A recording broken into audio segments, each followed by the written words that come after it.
जो भीड़ है, जो कि ऑर्गेनिक भीड़ है, जो पेड नहीं है, जो कहीं से इकट्ठी नहीं की गई है, कार्यकर्ता होंगे, हर पार्टी के होते हैं, लेकिन जनता वहां पर बड़ी तादाद में जो उमड़ रही है, उससे साफ तौर पर ये लगता है कि एक बदलाव की बयार है। लोगों ने विधानसभा चुनाव में भले ही भारतीय जनता पार्टी को चुन लिया हो, लेकिन राजस्थान में कांटे की टक्कर वहां पर भी दी थी। वोटिंग परसेंटेज बहुत अच्छा वहां पर कांग्रेस का रहा था, और अब लोकसभा के चुनाव में लग रहा है कि जो 25 की 25 सीटें जीती थी भारतीय जनता पार्टी ने, वैसा तो बिल्कुल भी होता हुआ नजर नहीं आ रहा है। एक सैचुरेशन है कई कई स्टेट में, जो हिंदी बेल्ट की जो स्टेट है वहां पर एक सैचुरेशन है, यानी कि उससे ज्यादा तो बीजेपी को नहीं मिल सकते हैं। उसके लिए चैलेंज ये है कि वो जितने हैं उनको वो मेंटेन कर सके, और वो मेंटेन तो आप छोड़ दीजिए, उसको एक इज्जत बख्श जो है वो सीटें मिलना भी थोड़ा मुश्किल ही नजर आ रहा है। और यही हताशा और निराशा की वजह है प्रधानमंत्री की, जो लगातार उनके भाषणों से झलक रही है, जहां सिर्फ और सिर्फ वो कांग्रेस के मैनिफेस्टो को की बात करते हुए नजर आ रहे हैं, कांग्रेस को कोसते हुए नजर आ रहे हैं, राहुल गांधी की बात करते हुए नजर आ रहे हैं, इंडी गठबंधन की बात करते हुए नजर आ रहे हैं, लगातार कुतर्क रख रहे हैं, तथ्यहीन बातें वो रख रहे हैं, झूठ परोस रहे हैं, और नफरत उनके भाषणों से लगातार देखने के लिए मिल रही है, जो इंटरनेशनल हेडलाइंस बना रही है। और ना तो वो अपने संकल्प पत्र की कोई बात कर रहे हैं, ना ही अब वो मोदी की गारंटी की बात करते हुए नजर आ रहे हैं, ना ही 400 पार, ना ही 370, ना ही मंदिर का विषय। तो वो तमाम चीजें जिसका एक बड़ा बबल तैयार किया गया था, वो तमाम चीजें अब नजर नहीं आ रही हैं, और कहीं ना कहीं ये नर्वसनेस जो है वो देखने के लिए मिल रही है, और साफ तौर पर इसकी बानगी अलग अलग जगहों से देखने के लिए मिल रही है। प्रशांत जी, केपी मलिक जी, मैं आपके पास आ रही हूं। उससे पहले प्रशांत जी, आपसे मेरा सवाल, हम कुछ राज्यों की अगर हम बात करें, महाराष्ट्र जहां से 48 सीटें आती हैं, बिहार जहां से 40 सीटें आती हैं, राजस्थान की हम बात करें जहां से 25 सीटें आते हैं, उत्तर प्रदेश की जो 80 सीटें हैं उसमें सातों चरणों में वोटिंग होने जा रही है, यहां से, और पश्चिम बंगाल भी, यहां से अगर भारतीय जनता पार्टी के लिए खबरें अगर खराब आ रही हो, तो इसकी भरपाई आखिर फिर बीजेपी कहां से करेगी? क्योंकि साउथ में तो वैसे भी उसका सुपड़ा साफ है। महाराष्ट्र का जो लो टर्नआउट है वो एक कहानी कह रहा है कि महाराष्ट्र में जो हुआ है, वहाँ दो ऐसी पार्टियां जो एनडीए गठबंधन की हैं, जो अपने जीवन काल का पहला चुनाव लड़ रही हैं। उन्होंने उसके पहले कोई चुनाव लड़ा नहीं, को अभी बनी है पार्टियां, सरकार बनने के साथ वो पार्टियां बनी हैं। तो चाहे वो शिवसेना शिंदे हो या एनसीपी अजीत पवार, तो इन दो पार्टियों के बारे में आप कुछ नहीं कह सकते कि इनको जनता एक भी सीट देगी या नहीं देगी। हिस्ट्री जरूर बताती है कि ऐसी पार्टियों को जनता ने कभी भी समर्थन नहीं दिया है। चाहे वो एन टी रामाराव के खिलाफ भास्कर राव की पार्टी बनी हो, मैं तो नाम भी भूल गया उस पार्टी का, या फिर गुलाम मोहम्मद शाह कश्मीर में एक पार्टी बनी थी, उस पार्टी का भी नाम मुझे याद नहीं। तो वो पार्टियां एक भी सीट पे जमानत भी नहीं बचा पाई थी। तो ये तो महाराष्ट्र में तो एक इस वजह से वोटिंग परसेंटेज कम है कि नई पार्टियां हैं, नए सिंबल हैं, और वहाँ की राजनीति में जो कुछ हुआ है पिछले दिनों, वो लोगों को मेरे ख्याल से पैसिव कर रहा, उदासीन कर रहा है। जहाँ तक दूसरे राज्यों की बात है, वहाँ पे जैसे बिहार है, बिहार में कभी भी ऐसा वो नहीं रहा कि बहुत ज़्यादा वोट परसेंटेज आया हो। पश्चिम बंगाल में वोट परसेंट ट्रेडिशनली हाई रहा है, और इस बार भी रहेगा, ऐसा लग रहा है। तो एक तो सबसे बड़ी बात की जो आपने कहा कि बीजेपी का अगर नुकसान होगा, जो कि दिख रहा है कि होगा, राजस्थान में जी। काफी नुकसान होता दिख रहा है, उत्तर प्रदेश में नुकसान होता दिख रहा है। तमाम सारे आकलन तो ये बता रहे हैं कि उत्तर प्रदेश में शायद 40-50 सीटें भी मुश्किल हो जाएंगी। तो अगर ये ऐसा हो रहा है तो उसकी भरपाई कहीं से नहीं होगी। और ये बात मैंने तब भी कही थी, देखिए, कि जब उन्होंने 400 सीट का स्लोगन दिया, राजीव गांधी को जब 404 सीटें आई थी पहले चरण में, तो अक्रॉस इंडिया आई थी उस वक्त, आंध्र प्रदेश को छोड़ के, अविभाजित आंध्र प्रदेश को छोड़ के बाकी पूरे देश से उनको उनको उनकी जीत हासिल हुई थी।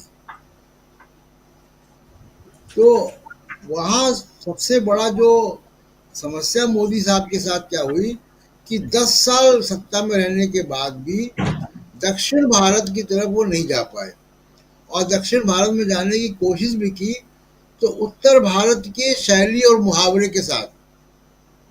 तो वो सनातन धर्म मान ले जा रहे हैं, जहाँ द्रविड़ मूवमेंट हो चुका है, वो हिंदी ले जा रहे हैं वहाँ पे। वहाँ अमूल और नंदिनी का मामला हम लोगों ने देखा था कर्नाटक के विधानसभा के चुनाव के वक्त भी कि कैसा हुआ। तो दक्षिण भारत वो उत्तर भारत के खांचे से ले जाना चाहते, जो कि संभव नहीं है, सफल नहीं हुए इसीलिए। तो इसलिए मोदी साहब के पास एक भी इस वक्त जिसको कहें कि स्टैंड बाई स्टेट, कि यहाँ पर नुकसान हो तो वहाँ भरपाई हो, वो नहीं है। इनका स्ट्राइक रेट जो वेस्टर्न इंडिया और सेंट्रल इंडिया वहाँ बहुत हाई रहा है। आप याद कीजिए कि जब इंदिरा गांधी सत्ता के बाहर हो गए 1977 में, तब भी उनको 150 सीटें आई थी। तो वो 150 सीटें, और उत्तर भारत में उनका पूरा सफाया हो गया था, अपनी सीट बिहार गई थी। तो वो जो 150 सीटें थी दक्षिण भारत से आई थी अधिकांश। तो इसलिए मोदी साहब का कोई इसको कहें कि स्टैंड बाई भूगोल नहीं है कि यहाँ पे अगर कामयाब नहीं होंगे तो वहाँ हो जाएगा। जैसे पिछली बार मान लीजिए कि स्थिति कांग्रेस की बड़ी खराब थी, लेकिन पंजाब से और केरल से जीत कर आ गए अच्छी सीटें। ऐसा कोई अरेंजमेंट बीजेपी के पास नहीं है। जी जी बिल्कुल, जाहिर सी बात है, और यही उसके लिए परेशानी की वजह भी है कि अगर यहाँ से नुकसान तो कहाँ कहीं और से क्या फायदा है और किन राज्यों से हो सकता है, ये उसका अरिथमेटिक जो है वो पूरी तरीके से गड़बड़ाया हुआ है। हमारे साथ अनिल शर्मा जी जुड़ गए हैं, सीनियर जर्नलिस्ट, राजस्थान की नब्ज को बहुत अच्छे से जानते पहचानते हैं, बारीकी से अपनी तमाम बातों को रखते हैं। अनिल जी, बहुत स्वागत आपका। आपके राज्य में आज 13 सीटों पर वोटिंग हो रही है। टोंक, सवाई माधोपुर, अजमेर, पाली, जोधपुर, बाड़मेर, जालौर, उदयपुर, बांसवाड़ा, चित्तौड़गढ़, राजसमंद, भीलवाड़ा, कोटा और झालावाड़, बारां। क्या स्थिति आपको नजर आ रही है पहले फेज से सेकेंड फेज में? कितनी स्थिति भिन्न आपको लग रही है? क्या अभी वहां के हालात हैं और वोटिंग परसेंटेज क्या बताती है? तो बुशरा जी, तो वोटिंग परसेंटेज राजस्थान में 3 बजे तक 50.27 थी। मैं ये मानता हूं अगर 19 तारीख से कंपेयर करें आज 26 तारीख को, जो फर्स्ट फेज ऑफ पोलिंग था 12 कॉन्स्टिट्यूंसीज में राजस्थान में, उससे काफी ज्यादा है। इस टाइम तक काफी ज्यादा पोलिंग हो चुकी है। और इसमें बड़ी एक खास बात है, जो ट्राइबल बेल्ट है बांसवाड़ा, वहां सबसे ज्यादा पोलिंग हुई है 60.01। ये लीड कर रहा है। और ट्राइबल बेल्ट में इतनी वोटिंग होना अपने आप में एक बड़ी बात है, क्योंकि बड़ा बड़ा टिपिकल ट्राइबल बेल्ट है अगर आप ये देखें तो इसको। इसके अलावा मैं देख रहा हूं ज्यादातर वो सीटें जिनको हम मान रहे थे जहां पे लड़ाई तगड़ी है, वहां पे पोलिंग ज्यादा हुई है। मतलब ये भी दर्शाता है कि वो सीटें सच्ची में लड़ाई में फंसी हुई है। जो हम बोल रहे थे वही बात है। दोनों पार्टियां जोर लगा रही है कि हमारे बंदे बाहर आए। पहली बात, अब के जो वोटिंग परसेंटेज होगा राजस्थान में वो 19 तारीख से ज्यादा होगा, इसमें मुझे शक नहीं लगता। क्यों, अभी तक 3 बजे तक का फिगर 50.27 है और टोटल पोलिंग 19 अप्रैल को करीब 58% के आसपास थी, अगर मैं गलती पे नहीं हूं तो आप देखिए तो उसमें बढ़ोतरी मिलेगी। बढ़ोतरी के कई कारण हो सकते हैं। एक तो बांसवाड़ा वो है, आपको याद हो, जहां पे मंगलसूत्र आया था पीएम मोदी की स्पीच में, ये वही जगह है। मैं मानता हूं उस जगह पे मोदी जी के लिए मंगलसूत्र की बात करना बड़ी अजीब सी थी। कहीं और करते तो ज्यादा उनको शायद असर मिलता। ट्रैवल बेल्ट में मंगलसूत्र पर पीएम है तो हर जगह आवाज आती है, मेरा मानना ये भी है। तो उस सीट पे सबसे ज्यादा पोलिंग हुआ। अब ये पोलिंग किस तरफ गया, देखिए ये बताना बहुत मुश्किल है, पर यह बात पक्की है कि वहां पे पोलिंग अच्छा हुआ। और कई बार ऐसा लगता है कि दोनों पार्टियों ने जब देखा कि पोलिंग कम हुई राजस्थान में, तो अपना पूरा जोर लगाया। क्यों, किसी को समझ में नहीं आ रहा था वो किस तरफ जा रहा है पोलिंग। पर यह भी बात मैं बोलना चाहूंगा आपको, जितनी विधानसभा 4 महीने पहले जो विधानसभा पोल हुआ था, शायद उस पोलिंग परसेंटेज को हम अभी भी नहीं तोड़ पाए। वो करीब 74% था, शायद हम उसके आसपास भी नहीं पहुंच पाए, ऐसा लगता है। देखिए लास्ट में कितना पिकअप करता है और उसके बाद क्या होता है। पर सार ये है कि जो हॉट सीट्स हैं, जैसे आपको बताऊं बाड़मेर, करीब करीब 60%, 59.7% वहां वोटिंग हो गई, जहां से कांग्रेस के उम्मीदवार बेनीवाल और नेशनल मीडिया के चहेते रविंद्र सिंह भाटी इंडिपेंडेंट लड़ रहे हैं, और साथ में कैलाश चौधरी जो मोदी जी के कैबिनेट में मिनिस्टर हैं वो चुनाव लड़ रहे हैं। ये हॉट सीट है। जैसे आप आगे बढ़ेंगे तो आप पाएंगे कोटा, जहां से स्पीकर ओम बिरला लड़ रहे हैं, अगेंस्ट में प्रहलाद गुंजल जो पहले बीजेपी में होते थे और फिर कांग्रेस में स्विच ओवर करके और ओम बिरला के अगेंस्ट में लड़ रहे हैं, वहां 54.71 है। झालावाड़ 12, जहां से दुष्यंत सिंह लड़ रहे हैं, वसुंधरा राजे के बेटे सुपुत्र हैं, वहां पोलिंग 56.12 है। अब मैं आता हूं जालौर, जहां पे अशोक गहलोत के सुपुत्र लड़ रहे हैं, वहां पोलिंग थोड़ी सी कम हुई है, 49.85, थोड़ी कम हुई है, मैं मानता हूं। बाकी ये चीज ये दर्शाती है जहां पे कड़ी टक्कर है वहां पे पोलिंग ज्यादा हुई है, और एक नेचुरल फिनोमिना है, क्योंकि दोनों पार्टी अपना दमखम लगाएंगी कि हमारे वोटर्स निकल के आए। तो मैं इसको बड़ा नॉर्मल फिनोमिना मानता हूं। और फर्स्ट फेज का देखने के बाद में बीजेपी इतना घबरा गई थी, उनको इतना घबराने की जरूरत थी नहीं बुशरा जी, जितना वो घबरा गए। और जिस तरह के हमारे मोदी जी भाषण दे गए, वो भाषण बड़े स्तर में काफी नीचे आ गए थे, और ऐसे भाषण देने से मुझे लगता है फायदा मोदी जी का नहीं हुआ होगा, मुझे ये प्रतीत होता है। क्योंकि राजस्थान में जितनी भी आप सोशल मीडिया में देखेंगे, लोगों ने उस भाषण की, बांसवाड़ा में जब वो बोले थे, ज्यादातर बुराई ही करी, किसी ने तारीफ नहीं करी। क्योंकि कई एरियाज में आपको बता दूं, जो पूर्वांचल है यूपी में, वहां सूत्र नहीं होता है। अगर गलती पे नहीं हो तो मुझे करेक्ट कीजिएगा। राजस्थान में मंगलसूत्र का बड़ा इंपॉर्टेंस है, बहुत इंपॉर्टेंस है एक सुहागन औरत के लिए। आप उसके लिए बात करने लगे तो लोगों ने उसको हंसी मजाक में उड़ाया कि तो ऐसे ही कह दिया गया होगा, तो उसको किसी ने सीरियसनेस से नहीं लिया। पर मैं ये देख रहा हूं जहां जहां दोनों पार्टियां तगड़ी लड़ाई लड़ रही हैं, वो वही कॉन्स्टिट्यूंसी है जहां पे पोलिंग ज्यादा हो रही है। बुशरा जी।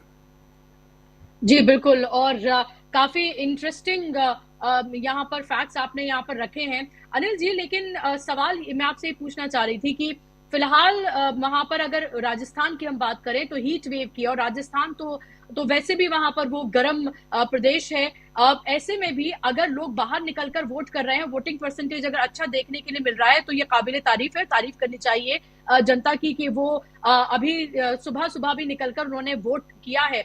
लेकिन उसके साथ साथ अशोक गहलोत फैक्टर, सचिन पायलट का फैक्टर, और वसुंधरा राजे जो पूरी तरीके से हमें गायब नजर आई है। वसुंधरा राजे सिर्फ अपने बेटे की सीट तक ऐसा लगा कि वो बस वहीं तक ही लिमिट होकर रह गई, वहीं तक महदूद होकर रह गई। और जब उनसे कई बार ये सवाल पूछा गया कि 400 पार की बात की गई, या फिर 25 में से 25 सीटें क्या राजस्थान में होंगी, तो उन्होंने कोई भी क्लियर जवाब नहीं दिया। वो उस तरह की कोई बात करती हुई नजर नहीं आती जो बाकी जो दूसरे बड़े बीजेपी के लीडर हैं वो करते हुए नजर आते हैं। तो नाराजगी तो अभी भी साफ तौर पर वो दिख रही है, और क्या उसका असर भी देखने के लिए मिल रहा है राजस्थान के इस इलेक्शन में?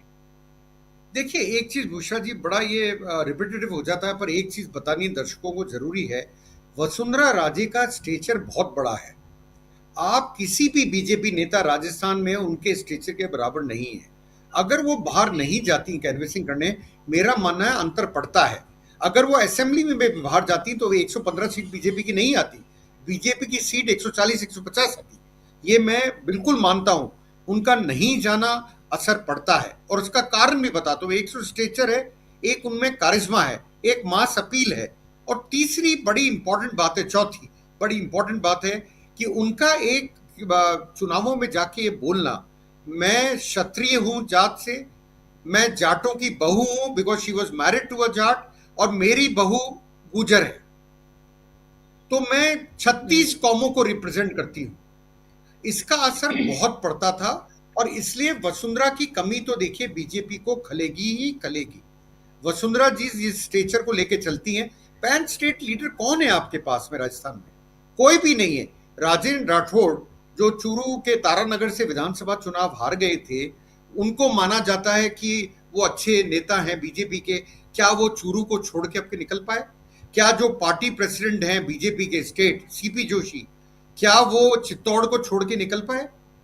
तो आप मुझे बताइए, बीजेपी के बड़े नेताओं का तो अब के टोटा हो गया, कहां निकले हैं, कहां पे जाके कैनवेसिंग करी है? अब रही बात अशोक गहलोत की, आपने अशोक गहलोत की मेरे से बात करी। अशोक गहलोत का देखिए, वही मैं बोलूंगा, अशोक गहलोत और वसुंधरा राजे दो बड़े प्रोमिनेंट नेता हैं राजस्थान में, चाहे कांग्रेस हो चाहे बीजेपी हो। ये लोग वो हैं जो पंचायत लेवल पे भी आपको 5 आदमियों के नंबर भी दे देंगे, नाम भी दे देंगे, इनके पास हर समय मौजूद रहते हैं। ये दो नेताओं में राजनीति राजस्थान की घूमती है। ईमानदारी की बात है, Ashok Gehlot 3 time chief minister हैं, 50 साल 45 साल से राजस्थान में काम कर रहे हैं। ऑब्वियसली उनकी जान पहचान होगी, उनके साथ भी जो ग्राउंड पे फोर्सेस हैं वो उनके साथ साथ घूमती हैं, और वो जो बोलते हैं उसका असर पड़ता है। पर अशोक गहलोत ने अपने के अलावा भी कैनवेसिंग करी है, और करीब करीब वो 54 से 55 रैलियां राजस्थान में करें हैं। तो अशोक गहलोत ने, मेरे को मानना है कि पैन स्टेट पे टूर करने की कोशिश करी गई है, जहां जहां से उनकी डिमांड आई वो वहां गए। अब मैं आता हूं सचिन पायलट पे। सचिन पायलट ने, क्योंकि अब के देखिए लीडरशिप की लड़ाई नहीं थी ड्यूरिंग विधानसभा पोल्स, लीडरशिप की लड़ाई थी कि कौन सीएम बनेगा। अब के कोई लीडरशिप की लड़ाई नहीं थी कि कौन सीएम बनेगा। सचिन पायलट ने उन एरियाज में जहां उनके सपोर्ट से, और जो गुजर बाहुल्य क्षेत्र थे, वहां पे कैनवेसिंग जोरदार करी है और बड़ी दमदार करी है, आपको बताऊं। और सचिन पायलट के साथ एक प्लस पॉइंट है, वो यंग हैं और ओरेटर कांग्रेस में बहुत कम मिलते हैं। He is a good orator too, ये बात माननी पड़ेगी पायलट के लिए। अब आते हैं, एक आदमी को सब भूल जाते हैं और उस आदमी ने सबसे ज्यादा मेहनत करी है, वो है गोविंद सिंह डोटासरा, जो राजस्थान पीसीसी के चीफ है। वो जाट है कम्युनिटी में, और उस आदमी ने टिकट डिस्ट्रीब्यूशन से लेके और उसके बाद जो उसने मेहनत करी है, उसको कोई भी ये नहीं बोल सकता इस आदमी ने मेहनत नहीं करी। और उन्होंने भी क्या करा, उन्होंने भी उन एरियाज को ज्यादा संभाला जहां पे जाट डोमिनेटेड है एरियाज, और उनकी जो आपके स्टाइल थी वो बड़ी पॉपुलर हुई। अपने ही एक साथी है जो यूट्यूब चैनल चलाते हैं, बाकायदा कल उनका वीडियो दिखाया, उनका इंटरव्यू भी दिखाया, वो खड़े होके डांस करते हैं। और तेजा जी महाराज एक लोकल डेटी हैं, उनके ऊपर गाना है, उस पर खड़े होके कपड़ा लेके डांस करते हैं और राजस्थानी भाषा में लोगों को रीच करने की कोशिश करते हैं। वो बड़े पॉपुलर हुए इस पीरियड में। और जाटों में जो कंसोल्ट आया, अभी तक जो प्रतीत होता है, देखिए आगे रिजल्ट आएगा क्या हुआ क्या नहीं हुआ, अभी तक प्रतीत होता है कि जाट अब के कांग्रेस के साथ गए। उसमें से एक बड़ा गोविंद सिंह डोटासरा भी थे, और अन्य कारण भी थे, इसको मैं डिनाई नहीं करूंगा, पर गोविंद सिंह डोटासरा भी थे, क्योंकि उन्होंने अपनी एक जगह बनाई जाट पॉलिटिक्स में, और वो एक उभर रहे हैं, धीमे धीमे उभर रहे हैं अच्छे जाट नेता के तौर पर। तो दूसरा जो कॉज है, राजस्थान में SC ST के बड़े नाराज थे बीजेपी से, क्योंकि उनको डर था कि आरक्षण को खत्म करेंगे, संविधान को बदलेंगे। ये बात उनके पास तक गई और उन लोगों का रिएक्शन भी आया, क्या ये ऐसा करेंगे, क्या ये ऐसा करने वाले हैं। ये क्वेश्चंस बड़े जनरल हो गए थे लोगों के SC STs में, और 9% के करीब मुस्लिम्स हैं, तो वो तो इंडिया अलायंस को छोड़ के कहीं जाने वाले हैं नहीं। तो मैं मानता हूं इसलिए कांग्रेस या इंडिया अलायंस बोलना चाहिए, बेहतर होगा। मुझे लगता है अब के थोड़ा सा पिछले बार से, क्योंकि आप 25-0 2014-2019 से चले आ रहे हो, बेटर करना चाहिए। अब कितना बेटर, देखिए ये तो आने वाला टाइम बताएगा। पर मैं मानता हूं 25 सीटों में से करीब करीब 8 से 10 सीटों पे कड़ी टक्कर है, और ये सीटें कहीं भी जा सकती हैं। और अगर 13 सीटों की बात करूं, जहां अभी वोट पड़ रहे हैं बुशरा जी, ये वो सीटें हैं 13 जहां पे ट्रेडिशनली बीजेपी स्ट्रांग रही है, और जो 12 सीटें पहले हुई थी वो सीटें ऐसी थी जहां पे बीजेपी थोड़ी कमजोर थी। ये भी दर्शकों को समझना जरूरी है। अगर कांग्रेस यहां से कुछ गेन करती है तो गेन ही है उनके लिए। तो 1 सीट, 3 सीट, 5 सीट, 7 सीट, सट्टा मार्केट आज की तारीख में 6 सीट दे रहा है, फलौदी सट्टा बाजार। मानता हूं ये बहुत बड़ा नंबर है कांग्रेस के लिए। 6 सीट से 10 सीट के बीच में अगर लाते हैं तो बहुत बड़ा नंबर होगा बुशरा जी। जी बिल्कुल।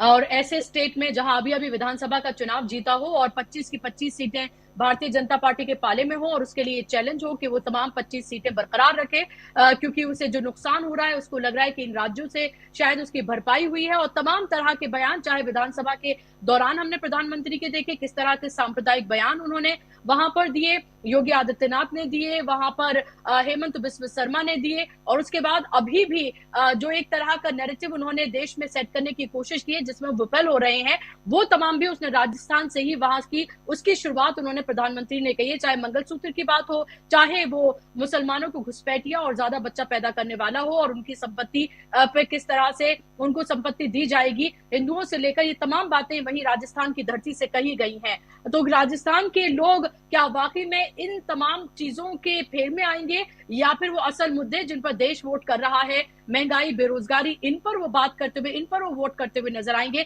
ये एक अहम सवाल है। लेकिन लोकतंत्र को बचाना, संविधान को बचाना, ये SC ST आदिवासी तबके के जो लोग हैं उनके जहन में ये बात घर कर गई है, उनको एक चैलेंज फील हो रहा है और उनको लग रहा है कि उनके अधिकार उनसे छीन न लिए जाएं, आरक्षण उनसे छीन न लिया जाए, इसलिए भी उनको वोट करना है। वोटिंग परसेंटेज राजस्थान में अच्छा माना जाएगा। हीट वेव और इन तमाम लोग के बावजूद भी लोग अच्छी तादाद में निकल रहे हैं, ये अच्छी बात है। और अब से 1.5 घंटे से भी कम का वक्त बचा है, लगभग 1.5 घंटा मैं कहूंगी कि अभी लोग जो है और ज्यादा तादाद में निकलेंगे, क्योंकि जैसे जैसे थोड़ी शाम ढलती है लोग थोड़ा शायद आराम से, जो आराम परस्त होंगे वो शायद निकलकर बाहर आएंगे और अपने मत का इस्तेमाल करेंगे। 6 बजे से लगातार DB लाइव पर आप लाइव देख रहे हैं। हमने एक छोटा सा भी ब्रेक नहीं लिया है, यहाँ एक बहुत छोटा सा हम ब्रेक ले रहे हैं, थोड़ी देर के लिए अपने कार्यक्रम को हम विराम दे रहे हैं और फिर नई अपडेट्स के साथ हम आपके सामने हाजिर होंगे। अनिल जी, बहुत शुक्रिया आपका वक्त देने के लिए। प्रशांत जी, आपका भी शुक्रिया, और अमलेंदु जी, आपका भी शुक्रिया। शुक्रिया आप तमाम दर्शकों का भी इस कार्यक्रम का हिस्सा बनने के लिए। कहीं जाइएगा नहीं, थोड़ी सी देर के बाद हम फिर से आपके सामने हाजिर होंगे तमाम अपडेट्स और नए आंकड़े लेकर आपके सामने। और लगातार हम सुबह से लाइव कर रहे हैं, आप हमें देख रहे हैं, सराह रहे हैं हमारे कार्यक्रम को, उसके लिए धन्यवाद। अभी के लिए मुझे दीजिए इजाजत, नमस्कार।